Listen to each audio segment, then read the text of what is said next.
प्यारे बच्चों नमस्कार। आज हम ये जो वीडियो बना रहे हैं एमजीएस विश्वविद्यालय बीकानेर के अंदर जो विद्यार्थी अध्ययनरत हैं और जिनकी संस्कृत विषय है उनमें बीए पार्ट 3 के अंदर जो विद्यार्थी अध्ययनरत है उनकी द्वितीय प्रश्न पत्र के अंदर पहली इकाई है, उस इकाई का नाम भारतीय दर्शन और उसकी जो विशेषताएं हैं इस नाम से उसको वहां चिन्हित किया गया है, इंगित किया गया है। आज हम जो बात करेंगे वो भारतीय दर्शन का अर्थ तथा उसकी व्यापकता के विषय में हम चर्चा करेंगे। तो बीच में और कोई भूमिका न मानते हुए मैं डायरेक्ट उसी बात के ऊपर, उसी बिंदु के ऊपर मैं बात करूंगा, चर्चा करूंगा कि भारतीय दर्शन तथा जो अर्वाचीन हिंदू तथा अहिंदू जो हैं, यानी वह है आस्तिक तथा नास्तिक, जितने भी प्रकार के जो भारतीय हैं सभी में जो दार्शनिक विचार हैं उन दार्शनिक विचारों को हम भारतीय दर्शन कहते हैं। तो एक मोटा मोटी में जो भारतीय दर्शन है उसका ये अर्थ हो गया, मतलब जो भी प्राचीन भारत है और जो अर्वाचीन है उनके अंदर हिंदू और अहिंदू, आस्तिक तथा नास्तिक जितने भी प्रकार के जो भारतीय हैं और सभी के सभी उनके जो दार्शनिक विचार हैं उन दार्शनिक विचारों को हम भारतीय दर्शन कहते हैं। माधवाचार्य का एक बहुत बड़ा ग्रंथ है और उस ग्रंथ का नाम है सर्व दर्शन संग्रह है। ये एमए में चलता है, राजस्थान विश्वविद्यालय में चलता है, पंडित दीनदयाल उपाध्याय विश्वविद्यालय सीकर के अंदर ही चलता है। तो उसमें वेदांत, सांख्य, योग, न्याय वैशेषिक के अतिरिक्त चार्वाक, बौद्ध तथा जैन मतों को भी जो है दर्शन में स्थान दिया है, यानी जो सर्वदर्शन संग्रह उसकी मैं बात कर रहा हूं। और अंतिम 3 मतों के जो प्रवर्तक हैं यानी वैदिक जो धर्मानुयायी हैं वो हिंदू नहीं थे। फिर भी इन मतों को भारतीय दर्शनों में ही जो है स्थान मिलता रहा है। जो वैदिक हिंदुओं के द्वारा जो प्रवर्तित दर्शन है उन दर्शनों को है और भारतीय दर्शन की अनेक जो है वो शाखाएं हैं तथा उनमें मतभेद भी हैं। फिर भी वे एक दूसरे की जो है उपेक्षा नहीं करते हैं। सभी शाखाएं एक दूसरे के विचारों को समझने का जो है प्रयत्न करती हैं। ये विचारों की युक्तिपूर्वक समीक्षा जो है वो भी करती है और तभी किसी सिद्धांत के ऊपर जो है पहुंच पाते हैं। इस प्रकार से जो उदार युक्तिपूर्वक जो समीक्षा करती है और तभी किसी सिद्धांत के ऊपर जो है पहुंचते हैं, इसे उदार मनोवर्ती का जो फल है वो भारतीय दर्शन में विचार विमर्श के लिए एक विशेष प्रणाली जो है उसकी उत्पत्ति हुई है। इस प्रणाली के अनुसार पहले पूर्व पक्ष होता है, तब जो है उसका कहीं जाकर के खंडन होता है और तब अंत में जो है उत्तर पक्ष या सिद्धांत जो है वह होता है। इस प्रकार से पूर्व पक्ष में विरोधी मत जो है उसकी जो है व्याख्या जो है वह होती है। तो मैं आपसे ये निवेदन कर रहा था कि व्याख्या होने के बाद में जो है उसका जो खंडन जो है यानी निराकरण जो है वह होता है और अंत में उत्तर पक्ष आता है जिसमें दार्शनिक जो है अपने सिद्धांतों का जो है प्रतिपादन करता है।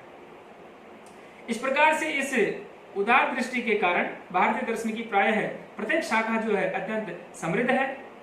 उदाहरण के लिए हम वेदांत में चार्वाक, बौद्ध, जैन, सांख्य, मीमांसा, न्याय वैशेषिक आदि जो है इन सभी मतों पर विचार किया गया है और यह रीति जो है केवल वेदांत में ही नहीं अपितु अन्य जो दर्शन है उनमें भी ये पाई जाती है। वस्तुतः है भारत का प्रत्येक दर्शन ज्ञान का जो है एक एक भंडार है। यही कारण है कि जिन विद्वानों को केवल भारतीय दर्शन का ज्ञान भली भांति प्राप्त है, वे बड़ी सुगमता से जो है पाश्चात्य जो दर्शन है उसकी जटिल समस्याओं का भी जो है समाधान जो वो कर लेते हैं। भारतीय दर्शन की उदार दृष्टि जो है वही उसकी प्राचीन जो है समृद्धि जो है उसकी उन्नति का जो है कारण है। अब हम बात करेंगे यानी जो भारतीय दर्शन है, भारतीय दर्शन की शाखाएं हैं, उन शाखाओं के संदर्भ में हम चर्चा करेंगे। विशेषताओं की हम चर्चा करें उससे पहले उसकी सामान्य जो जानकारियां वो हम जान लें। तो भारतीय दर्शन के लिए एक बहुत ही प्रसिद्ध शब्द है और उसका नाम है षड दर्शन। प्राचीन वर्गीकरण के अनुसार भारतीय दर्शन जो है दो भागों में बांटे गए। उनमें एक का आस्तिक नाम था और दूसरे का नास्तिक नाम। मीमांसा है, वेदांत है, सांख्य है, योग है, न्याय है और वैशेषिक है। आस्तिक दर्शन कहे जाते हैं। आस्तिक दर्शन तीन है, चार्वाक है, बौद्ध है, जैन है। आस्तिक दर्शन का अर्थ ईश्वरवादी नहीं है। इन्हें दर्शनों में सभी ईश्वर को नहीं मानते। इन्हें आस्तिक इसलिए कहा जाता है कि ये सभी जो दर्शन है ये वेद को मानते हैं। मीमांसा और सांख्य ईश्वर को नहीं मानते, फिर भी वेद को मानने के कारण से वे दर्शन जो है आस्तिक कहे जाते हैं। ये एक बहुत ही समझने वाली बात है। आस्तिक और नास्तिक का जो भेद है वह हमारे को जो है समझ में आना चाहिए कि आस्तिक क्या है, नास्तिक जो है क्या है। महात्मा गांधी ने एक बहुत बड़ी बात कही थी कि कोई भी व्यक्ति जो है आस्तिक और नास्तिक की तो बात अलग है, यानी कोई भी व्यक्ति नास्तिक हो ही नहीं सकता, सभी व्यक्ति आस्तिक है। मैं इसका एक उदाहरण देता हूं। जैसे कोई एक व्यक्ति है और वह रोज मंदिर में जाता है और उसकी जो है उस मंदिर के प्रति आस्था है, और एक दूसरा व्यक्ति जो है वह रोज मंदिर के अंदर जो है नहीं जाता है, उसके नहीं जाने के अंदर आस्था है। व्यक्ति दोनों ही आस्तिक हैं, लेकिन दोनों का जो समझने का जो फर्क है वो अलग अलग है। तो ये बहुत बड़ा उदाहरण है। तो इस प्रकार से हम जो चर्चा कर रहे थे कि जो वेद को मानता है वो आस्तिक और जो वेद को नहीं मानता है वो नास्तिक। इस प्रकार से इन्हें 6 आस्तिक दर्शनों के अतिरिक्त और भी कई आस्तिक दर्शन है। जैसे शैव दर्शन है, पाणिनि का भी हम नाम ले सकते हैं, रसेश्वर का भी हम नाम ले सकते हैं जिसको हम आयुर्वेद कहते हैं। और इन दर्शनों का उल्लेख जो है वो ही मैं पहले भी निवेदन कर चुका हूं कि जो सर्व दर्शन संग्रह यानी जो माधवाचार्य जी का जो ग्रंथ है उसके अंदर इसका उल्लेख किया गया है। और नास्तिको वेद निंदक के अनुसार चार्वाक, बौद्ध, जैन इसलिए नास्तिक कहे जाते हैं क्योंकि ये जो दर्शन है ये दर्शन जो है वेद को नहीं मानते।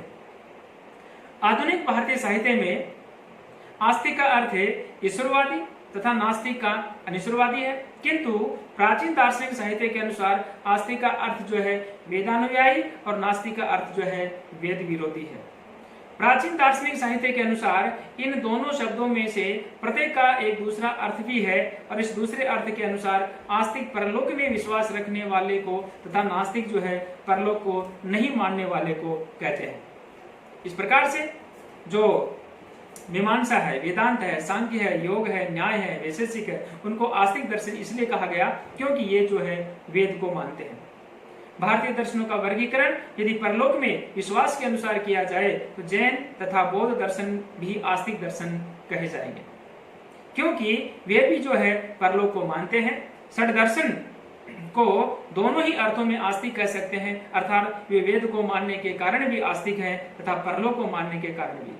चार्वाक दर्शन इन दोनों में से किसी भी अर्थ में आस्तिक नहीं कहा जा सकता। वह न तो वेद को मानता है और न ही परलोक जो है उसको वह स्वीकार करता है, अर्थात उसको भी वह नहीं मानता है। तो इस प्रकार से हम जो भारतीय दर्शन की जो चर्चा कर रहे हैं उनके अंदर मोटा मोटी के अंदर हमारे को समझने वाली जो बात है वो ये है कि एक तो भारतीय दर्शन जो है वो कहते किसे हैं, दूसरा आस्तिक और नास्तिक जो दर्शन है उन दोनों के अंदर जो है क्या भेद है। तो मित्रों, जो वेद को जो स्वीकार करता है, वेद को जो मानता है, वो जो दर्शन है वो तो हुआ आस्तिक दर्शन, और वेद को जो नहीं मानने वाला है वो हुआ नास्तिक दर्शन। तो हम इस प्रकार से इन दोनों की जो विभिन्नता है उसको हम समझने के पश्चात ही आगे हम जो है बढ़ सकते हैं। अब जब वेद की चर्चा आती है तो भारतीय दर्शन और वेद है उनका किस प्रकार से जो है एक दूसरे के प्रति जो है क्या उनकी विचारधारा जो रही है, और दर्शन के अंदर जो आप्त वचन है और उनकी जो युक्तियां हैं वो क्या है, इनके विषय में हम जो है हमारी नेक्स्ट जो वीडियो होगी उसके अंदर या उसके वीडियो के अंदर हम चर्चा करेंगे। तो आज के लिए मैं प्यारे विद्यार्थियों से निवेदन करूंगा कि आप इस वीडियो को जो है मन लगा करके सुने, ध्यान लगा करके सुने, और कम से कम ये तो समझे कि आखिरकार दर्शन क्या है, आस्तिक क्या है, नास्तिक क्या है। जय हिंद, जय भारत।